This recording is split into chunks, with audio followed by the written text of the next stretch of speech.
Welcome back to ACC, everybody. We're going to be doing a setup for the Porsche 991ii GT3 R around Silverstone today. It's one I've already done, but needed an update, in my opinion. So here we go. I hope you all enjoy. Thank you so much for watching, and let's get into it.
Alright, that was a lap around Silverstone in the Porsche 991ii GT3 R.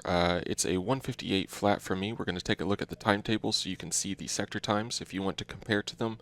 If I cleaned up Sector 1 a little bit, I could probably gain just a touch of time, but that's about my limit through Sector 1. Sector 2, I think I could be a little bit more aggressive and pick up a little bit of time, but not too much more. Honestly, probably about a little bit close to my limit, not as close as Sector 1. And then Sector 3, I think especially with the really tight kind of hairpin corners and the last corner, especially, I think I could probably pick up a chunk of time in that corner alone. So I do think there's more time in it. Obviously, other people are much faster than me anyways, but there they are if you want to compare. We're going to take a look at the setup, but before we do, I just want to say there's going to be a link in the description below to donate if you want to see more of these videos. That would really help me out a ton. I need to get like a new wheel, for example. Mine keeps shutting off randomly while I'm driving. It makes it rather difficult to do these and frustrating. As well as it's just really nice showing the support, and I do appreciate it. But there's also going to be a link in there if you're on PC for you to download the setup as well. So if you want to see it, here we go. Tire pressures are the thing to note on here. It is extremely important that you set them to the conditions of your track while you're driving.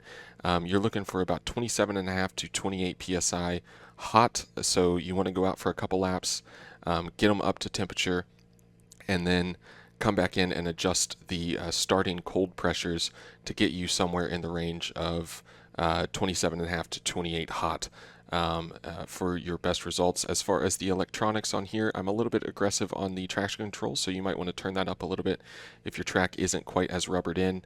8 on the ECU map is the fastest for the Porsche, and TC2 is also on 4.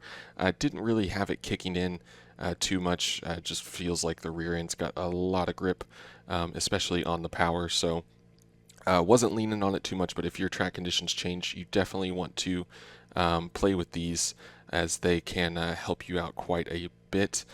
Brake pad compound 2 on the front and rear. On the suspension, this side of things, there's really not much to talk about, in all honesty. If you want to free the car up a little bit, you can lower down this preload on the rear. Also, if you want a little bit more front bite in the middle of the corner, especially the slow speed stuff, you can lower down the front anti-roll bar.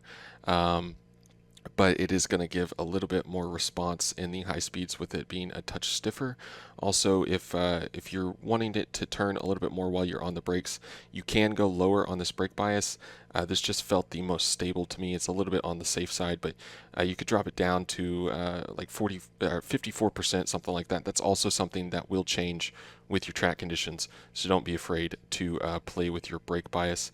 Dampers, not a whole lot to talk about on here. I didn't really change them that much over my previous setup, just on the rear, increasing the rear rebound a little bit.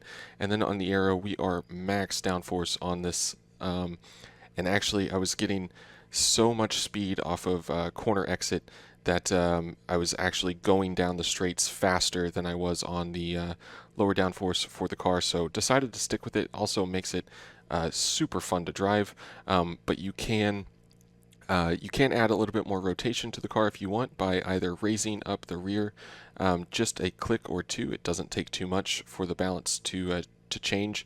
And on the Porsche, especially if you're going for more straight line speed, taking the rear wing down can definitely make that happen, but you do need to keep in mind a lot of the rear downforce is coming from the rear wing on this car. So taking the rear wing down you just need to make sure you kind of find the balance on the rear ride height that will work for you as well.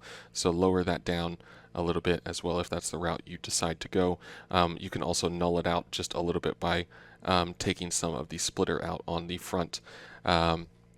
Anyways, guys, that is the setup. I hope you all do enjoy. Like I said, if you do and you want to see some more of these, that donations link would really help out a ton.